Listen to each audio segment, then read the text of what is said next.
What's up, guys? This is Breakline Fishing.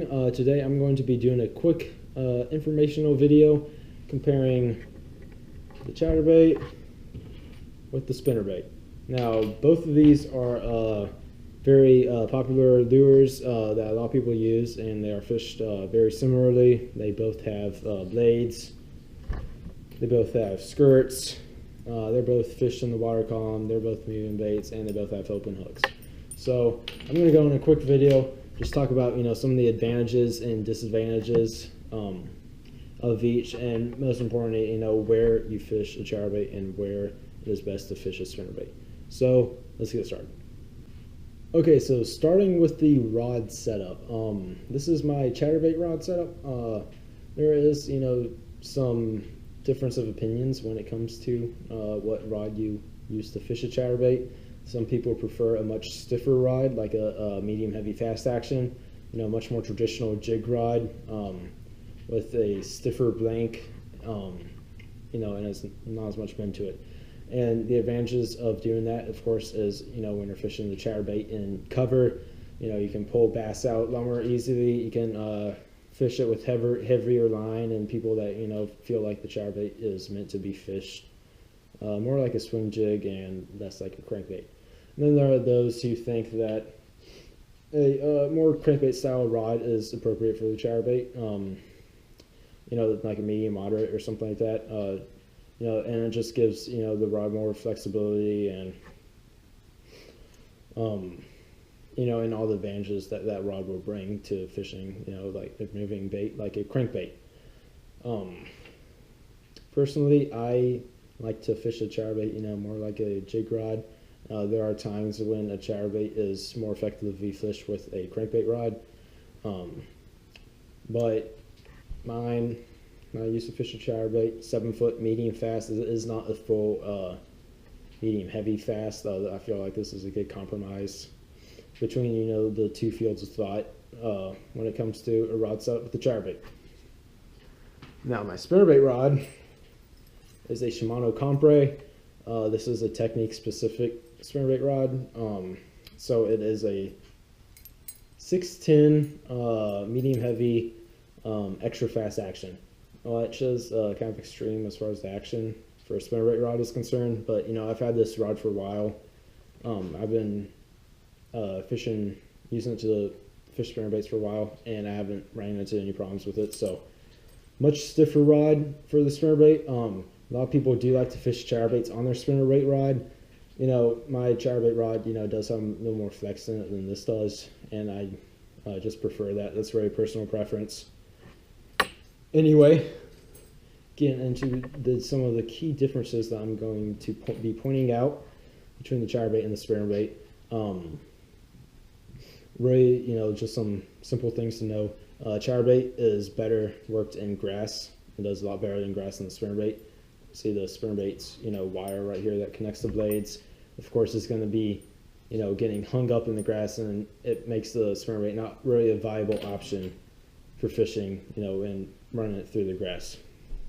The chatterbait, on the other hand, the blade reflects grass, and the jig head as well. Just bounces off and runs through grass very well.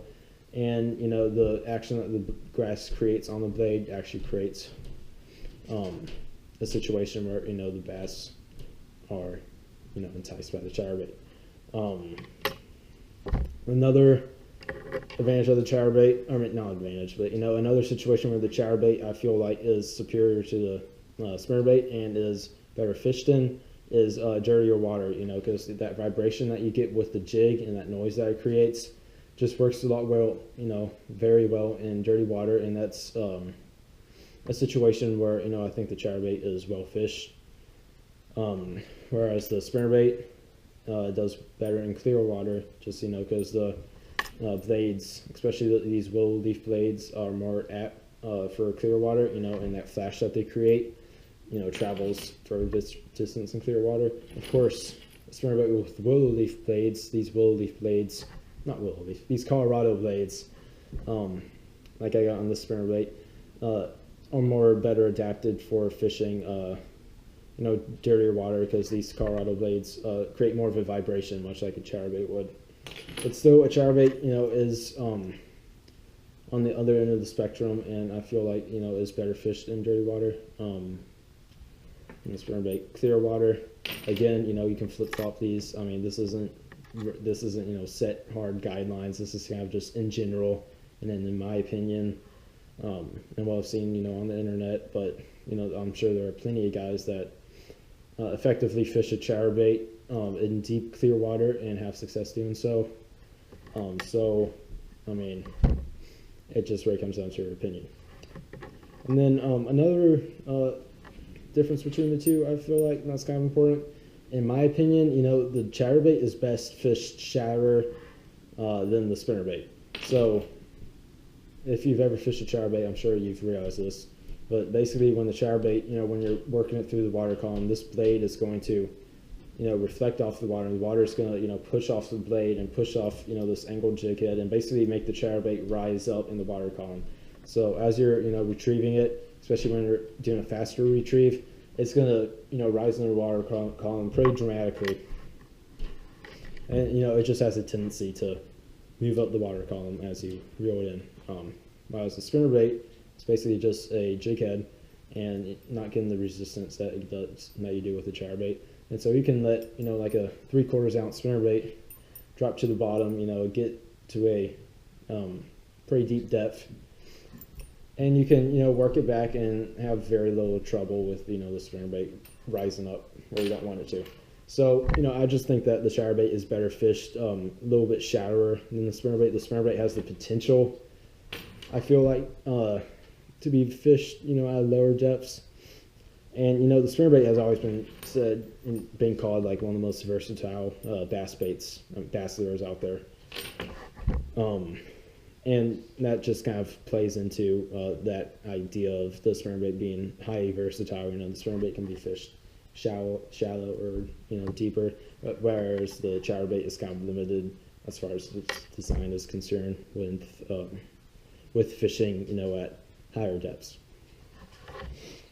And then another thing I forgot to mention, whereas the chatterbait, like I said before, is better fished in grass, the spinnerbait is going to be better fished near brush piles and wood structure, like fallen trees or anything like that.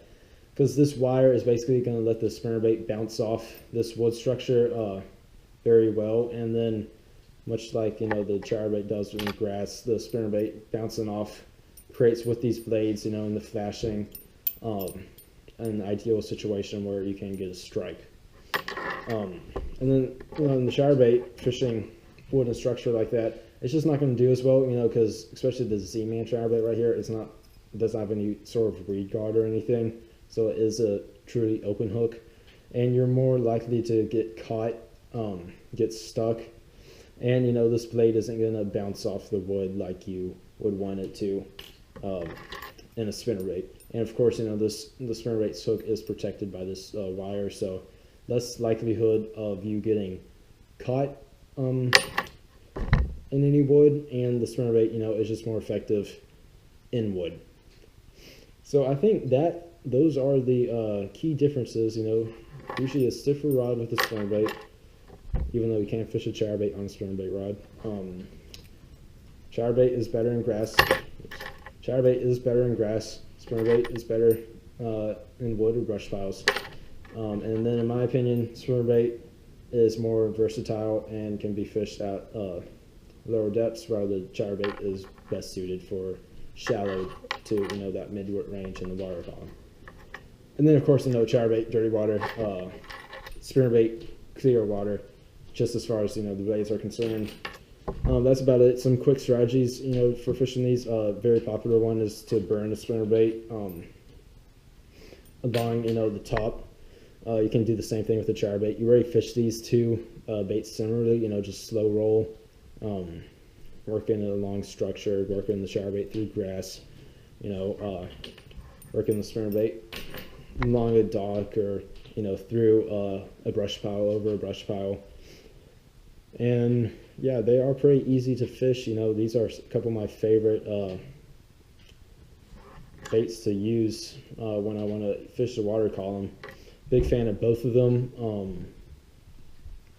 Another difference that, another strategy difference, I feel like the chatterbait very well suited to retrieving it very slowly. I mean, you can do the same thing with the spinnerbait really, but just that vibration that it creates works well, especially like in spawn, just to entice bass. And just another difference I thought I could point out. Anyway, I think that's about it. Again, very general. You can swap the two out. Now it's just a little quick informational video. These are again, very popular baits. So, yeah, I would tell you my opinions on them, and based on the, my personal experience and the research I've gathered. Anyway, that's my spinnerbait chatterbait comparison video. Hope you guys enjoyed it. See you later.